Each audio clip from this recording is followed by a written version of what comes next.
Assalamualaikum warahmatullahi wabarakatuh. Kami dari kelompok 3 akan mempresentasikan kebakaran hutan dan lahan. Selamat menyaksikan. Perkenalkan, nama saya Muhammad Eva dan saya akan mewawancara narasumber yang berada di sekitar sini. Sebelumnya, kalau boleh tahu nama abangnya siapa nih? Perkenalkan, nama saya Kelvin Irawan. Saya umur 29 tahun dan asal Kota Pekanbaru. Nah, di sini kami memiliki topik Bang yang lagi hangat-hangatnya sekarang kan kebakaran hutan nih. Apalagi yang tepatnya di wilayah kita kabut asap sekarang sudah mulai terlihat gitu. Nah, pertama nih Bang, pertanyaan saya yang mulai terbesit di benak saya gitu loh. Menurut Abang apa penyebab utama terjadinya kebakaran hutan di wilayah kita?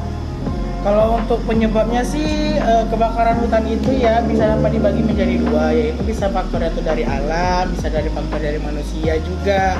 Terus kalau misalnya terjadinya kebakaran itu dari alam itu bisa juga terjadi kalau misalnya musim kemarau panjang, bisa juga kalau untuk dari faktor manusianya bisa juga dengan manusia itu membakar lahan atau bisa membuang maksudnya tuh dia dari puntung asap rokok aja dia sembarang buang aja itu bisa juga terjadi munculnya kebakaran gitu, timbulnya kebakaran. Mulai dari hal kecil aja itu sangat berimpact besar ya Bang? Berimpact besar juga, kena sama warga-warga sekitar juga kalau misalnya terjadi kebakaran hutan kan.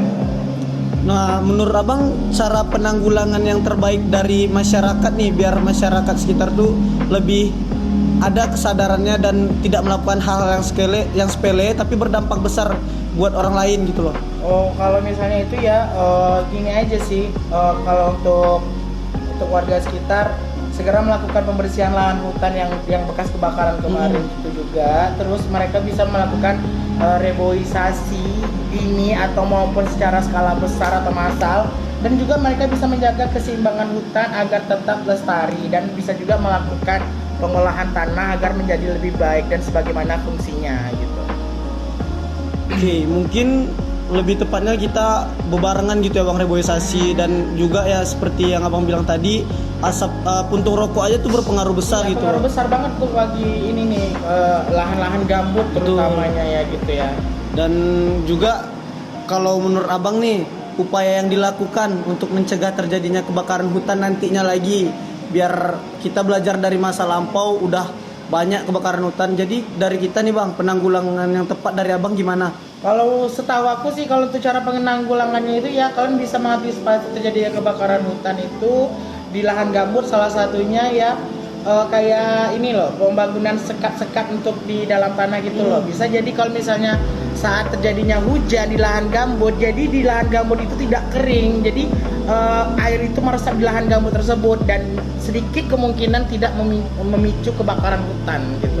Berarti harus ada daya resapan ya Bang? Iya, daya resapan gitu, pembangunan sekat-sekat tuh tanah gitu. Jadi kalau misalnya musim kemarau panjang, jadi lahan gambut kita ini kan gampang kali mudah terbakar gitu. Dia walaupun dia kena musim kemarau panjang itu dia nggak kebakarnya bukan di atas permukaan tapi di bawah. Di bawah gitu. Ya. Ditambah impact cuaca yang lagi musim kemarau sangat berpengaruh ya Bang.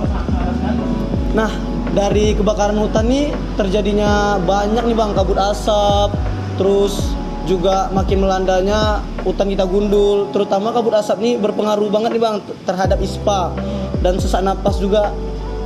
Menurut Abang upaya nih cara ngantisipasi terjangkitnya ISPA nih gimana nih Bang, atau kayak apa lebih tepatnya masyarakat sekitar gimana cara biar mengurangi lagi terjadinya penyakit ISPA atau sesak napas yang lain gitu?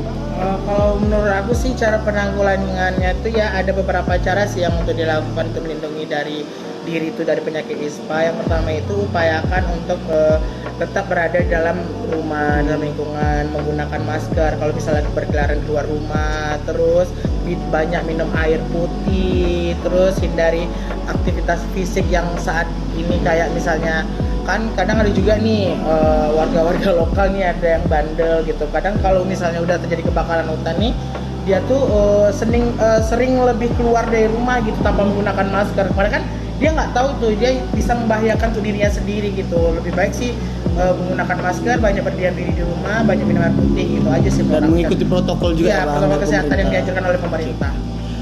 Bang, baik, terima kasih nih wawancara yang sudah kami lakukan. Mungkin maaf mengganggu waktunya, dan kesimpulan yang bisa kami dapat, baik dari hal kecil pun harus dibiasakan untuk mengurangi ya Bang, mengurangi tindakan-tindakan yang membahayakan orang lain yang gitu. memicu api lah pokoknya ya kalau di musim kemarau panjang ini. Dan juga penyakit yang sekarang ini terjebak karena kelalaian kita lagi ya Bang, kelalaian bukan manusia dari alamnya sendiri gitu. Oke, sekian mungkin wawancara yang bisa saya dapat.